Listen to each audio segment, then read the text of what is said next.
Hello everyone, it's David on Season 4, Episode 21, Rising Star. Might be a little bit of a long commentary because there's a lot of ground to cover in this episode. We start off with acting President Susanna Luchenko of Russia. Now, I may have mentioned earlier my maternal grandfather came to the United States from Russia in 1905. He taught my mom how to cook borscht, okay? Now, if you want me to have borscht with turnips or radishes, fine, but if you put beets in that damn thing, no way. No. I'm seceding from the Union. At any rate, she has a speech asking for us to listen to the better angels of your nature. And that comes from Lincoln's first inaugural address. Great orator, terrible prognosticator.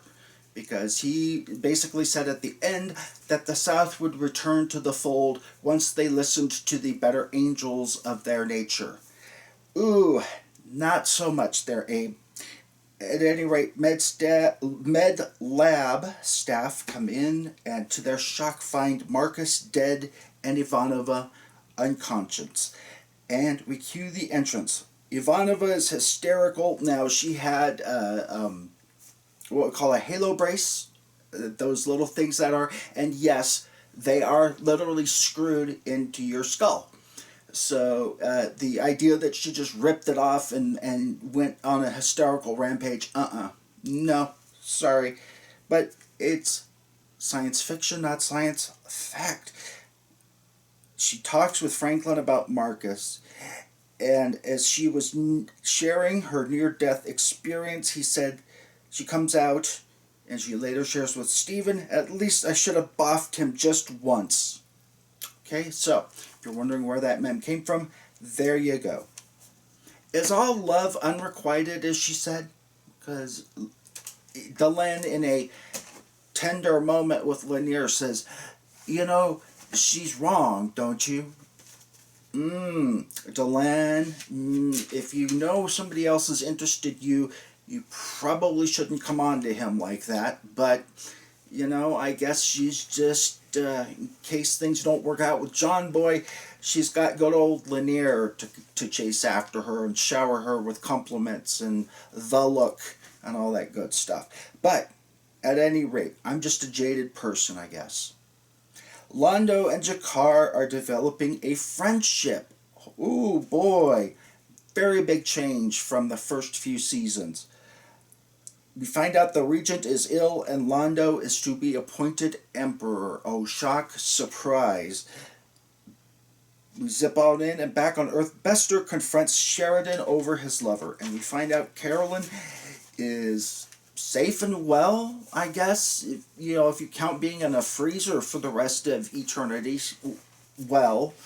But at any rate, does anyone know, do they ever figure out a cure for those implants? I want to say in my brain that somewhere down the road they do find a way to get them out, but I can't be certain. If any of you have any info on that, go ahead and post it down below. We go in and Michael Garibaldi is interrogating a man over lease. He wants to find his girlfriend. Delenn shares a proposal with Londo and Jakar, and the League Worlds walk in. What on earth could she be talking with him about? President Luchenko talks to Sheridan. She said, right or wrong, you led an insurrection against your own government. That's mutiny at best, treason at worst. Okay, do you hear that, Trump followers?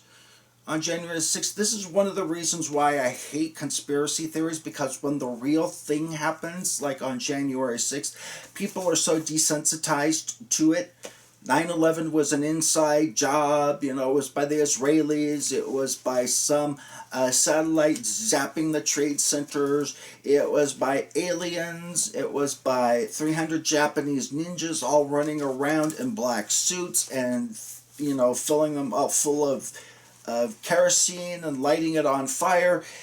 So when the real thing does happen, we end up desensitized to it, like on January 6th, where we nearly lost 250 years of continuous democracy in the United States.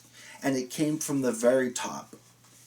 And most people are like, well, it's just a political... No, it's not just a political thing. You know, we came this close to losing it all. But I digress. Sheridan is forced to resign, but with full pension, honors, and amnesty for his crew put in writing. And she says, the bitch of it is, you probably did the right thing, but you did it in the wrong way. And maybe that's the tone I should take with our fellow Trumpers. The bitch of it is, you probably did the right thing, but you did it in the wrong way. No, I don't think killing a bunch of cops while storming in the Capitol building is the right way to get what you want. The way you get what you want is called winning an election. Winning the popular vote. That's where you do it. The Rangers and Michael Garibaldi rescue Lise. Yay! Sheridan resigns from the Earth Alliance. Oh no, whatever shall he do for income now? Jakar addresses the audience, and then Delenn addresses the audience and introduces the endless shock. And it kind of reminds me when they did the White Star flyover. I used to be in Boy Scouts up in Alaska, and they allowed us sometimes to camp on the military bases around there. And whenever we would camp, especially on the Air Force Base, between 1 and 2 o'clock in the morning, they would have the F-15s break the sound barrier over our tents. They would fly low and just kaboom. And of course, we were used to it. You know, being next to Russia, they were constantly taken off to go chase them or them chase us, or, you know. And my poor friend from Texas comes in the first night, and it's like 38 below zero. And all of a sudden, at 1 a.m., this plane breaks the sound barrier, and they fly low when you're on base. I mean, because there's no prohibition against them doing that. Every once in a while, one of them will forget where he's at and break the sound barrier over Anchorage, downtown Anchorage, and that's usually not a good thing. You know, windows don't tolerate that kind of pressure. But at any rate, back to Babylon 5, away from real life. Political and economic alliance has been formed, not based on military strength. So then why the Rangers and why the White Star Fleet? You know, I mean, shouldn't you just get rid of them like you do like you're supposed to after every war? Because, you know, worked so well in World War I. You know, we got rid of all of our big heavy battleships and everything. But as a condition of joining this alliance, Delenn offers artificial gravity to join the alliance. And Sheridan is made head of the new alliance. Delenn gets to meet David Sheridan, John Sheridan's dad. And the Earth Alliance joins the new Interstellar Alliance, but Mars is declared independent. Wasn't Proxima 3 also declared independent as well? I know they were put it to a vote, but I think I know Mars is made independent as a condition of joining the alliance. We zip on in, and Michael Garibaldi's in bed with Lise, and she wants him to help run Edgar's industry. Ivanova is promoted to captain and transferred to the new Warlock-class cruisers for a shakedown cruise. Sheridan and Delenn are married, and Delenn mentions the Telepath War and the Drock War soon to come up. And next time we get to be Deconstruction of Falling Stars, one of my favorite episodes of Babylon 5. We get to see J. Michael Straczynski hold up his crystal ball and tell us that for the next million years what he thinks humanity is going to become. At any rate, lots to discuss down below, lots of stuff happening, the invention of the Interstellar Alliance, all kinds of other stuff. Ivanova leaving the Babylon 5 core group, at least for Season 5. Lots of other things going on.